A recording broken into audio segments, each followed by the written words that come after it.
أعوذ بالله السميع العليم من الشيطان الرجيم بسم الله الرحمن الرحيم الحمد لله رب العالمين والصلاة والسلام التاما يكمالا يسقايا يطارا ينوارا على سيدنا محمد وعلى أهله وصحبه أجمعين. Assalamu alaikum wa rahmatullah wa barakatuh. Pour reprendre notre propos d'hier, un hadith unanimement reconnu comme authentique nous rapporte que Sayyidina Ibn Abbas radiyallahu ta'ala anhu nous dit: le messager de Dieu sallallahu alayhi wa sallam était l'homme le plus généreux. C'était au mois de Ramadan qu'il rencontrait Jibril et qu'il était le plus généreux. Or, Jibril alayhi salam le rencontrait à chaque nuit de Ramadan où ils étudiaient ensemble Al-Qur'an. Quand Jibril rencontrait le prophète sallallahu rabbi alayhi, ce dernier était certainement plus généreux à dispenser le bien que le vent qui souffle sans arrêt. Donc nous voyons dans ce hadith deux choses, et ça nous fait une relation entre le propos d'hier et celui d'aujourd'hui. Notre implication au niveau du Coran au Karim, parce que le prophète sallallahu alayhi le faisait, et que Sayyidina Jibril le visitait chaque nuit pour cela, et le fait que le prophète Mohammed sallallahu alayhi, si d'accoutumé il était le plus généreux des hommes lors de Shahr Ramadan, il était, et c'était le moment durant lequel il était le plus généreux dans l'année. Donc à nous, Inch'Allah, de faire preuve de cela, de faire preuve de générosité. Et la générosité peut se manifester par une autre attitude louable à avoir durant le mois de Ramadan, qui est le fait de faire des invocations. Subhanallah, nous allons vers la décade qui est l'affranchissement du feu. Nous sommes passés par une décade qui nous fait miséricorde par rapport aux péchés qu'on a trouvé en nous et qu'on a exposé à Allah Azza wa Jal. Puis nous sommes dans la décade dans laquelle nous demandons pardon et nous essayons de pacifier notre cœur, Ya Salam, pour pardonner aux gens, afin qu'ils nous pardonnent. Et nous allons arriver dans la troisième décade durant laquelle il va nous affranchir du feu. Mais où va celui qui est affranchi du feu? Celui qui est affranchi du feu, il va au paradis. Il va au paradis, et il y a les gens qui sont dans la proximité d'Allah Azza wa Jal. Le croyant doit prendre l'habitude, et peut-être cela peut commencer durant le mois de Ramadan, de s'adresser à Allah Azza wa Jal, de parler avec Allah Azza wa Jal, de faire d'Allah Azza wa Jal notre confident, notre compagnon. Presque j'ai envie de dire qu'Allah me pardonne, mais pour ceux qui seraient colériques, eh bien expose ta colère à Allah Azza wa Jal. Et j'espère que ta foi ou même ta soumission te permettra de relativiser ta colère et rapidement rentrer dans une phase qui est plus élogieuse, qui est plus louable et noble pour toi, qui est de t'adresser à Allah Azza wa Jal et de te dire que tout compte fait. Tout compte fait. Quand je suis avec le Créateur, je relativise l'action des créatures sur moi. Mais quand je suis avec les créatures, je relativise les possibles d'Allah sur moi, ma relation avec Allah.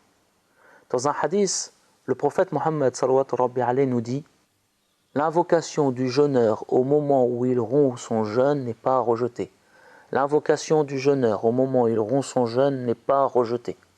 Ce hadith est entre autres rapporté par l'imam Ibn Majah. C'est une invitation à parler avec Allah Azza wa Jal. C'est une invitation à nous adresser à Allah Azza wa Jal. Au moment où tu vas manger et boire, au moment ultime de ta soif et de ta faim, au moment où tu es le plus vide dans ton estomac, mets par la dua un lien entre ton cœur et Allah Azza wa Jal. Adresse-toi à lui. Et plus tu vas être dans la décade de la miséricorde, fort, soucieux de ton travail sur ton cœur, de ton introspection et de tes péchés, et plus dans les invocations, tu auras des manquements exposés. Et plus, durant la décade du pardon, tu vas être conscient du travail à faire vis-à-vis des autres pour leur pardonner, et plus tu vas être en capacité de te remémorer des personnes qui sont en difficulté. Qu'Allah nous donne le secret de l'invocation. Parce que le secret de l'invocation accompagne tous les actes d'adoration. Le secret de l'invocation est ce qui te lie à Allah Azza wa Jal. Si nous observons Allahumma salli ala Sayyidina Muhammad, le mois de Ramadan, Quel est le moment durant le mois de Ramadan qui est le plus important? Laylatul Qadr. Et que faisons-nous durant Laylatul Qadr? Que nous disent les hadiths sur Laylatul Qadr? Nous les verrons bientôt, Inch'Allah. Allah est au premier ciel durant toute la nuit et il demande qui veut que je lui pardonne pour que je lui pardonne? Qui? À toi d'être là et de dire moi et eux et nous.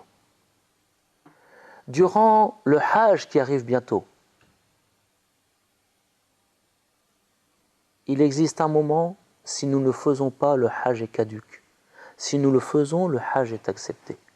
Et ce moment, le Hajj est accepté. Et ce moment est Arafat. Et que faisons-nous durant le jour d'Arafat? Nous nous réunissons tous sur une colline. Et ensemble, nous implorons Allah Azzawajal. Nous faisons des invocations pour Allah Azzawajal.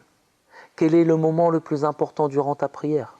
As-sujud, le moment où tu es prosterné. Et que fais-tu en prosternation? Tu interpelles Allah, tu évoques Allah, tu parles avec Allah Azzawajal. Par moments, je dis à certains de mes élèves, je vous invite à une schizophrénie spirituelle. Oui. Si pour d'autres, il n'est pas là, si pour d'autres, il n'existe pas, toi, fais-en ton compagnon et prends l'habitude de lui parler. Il y en a qui parlent tout seuls, il y en a qui parlent dans le vide, il y en a qui s'écoutent parler. Eh bien toi, apprends à parler à Allah Azzawajal. Qu'Allah nous compte parmi ces gens-là. Qu'Allah nous compte parmi ces gens-là. Le Cheikh Rajab Qaddasallah sur al-Aziz nous enseigne, tu ne dois pas avoir une journée, un moment où tu ne t'adresses pas à Allah Azzawajal. Fais-lui part de tes soucis, fais-lui part de tes joies, fais-lui part de tes envies, mais parle-lui. Tu es dans ta voiture, parle avec Allah Azzawajal. Tu es sur le chemin de la route, parle avec Allah Azzawajal. Et plus tu feras cela, et plus tu développeras en toi une facilité à t'exprimer vis-à-vis de lui, à l'invoquer, à lui demander, à le supplier. Allah Azzawajal est prompt à écouter celui qui l'invoque. Donc Inch'Allah, qu'Allah nous compte parmi les gens qui l'invoquent et qui n'ont jamais perdu de vue le fait qu'il est là, le fait qu'il est sur toute chose capable, le fait que c'est lui qui a écrit toute chose, le fait qu'il est celui qui ouvre, le fait qu'il est celui qui facilite, le fait qu'il est celui qui donne la subsistance.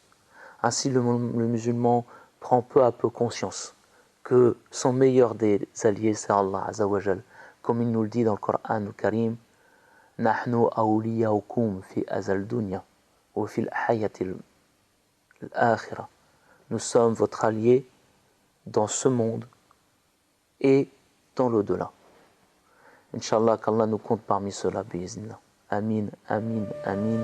Subhana rabbika rabbi izzati amma yasifun. Wa salam ala al-mursalin. Walhamdulillahi rabbil alamin.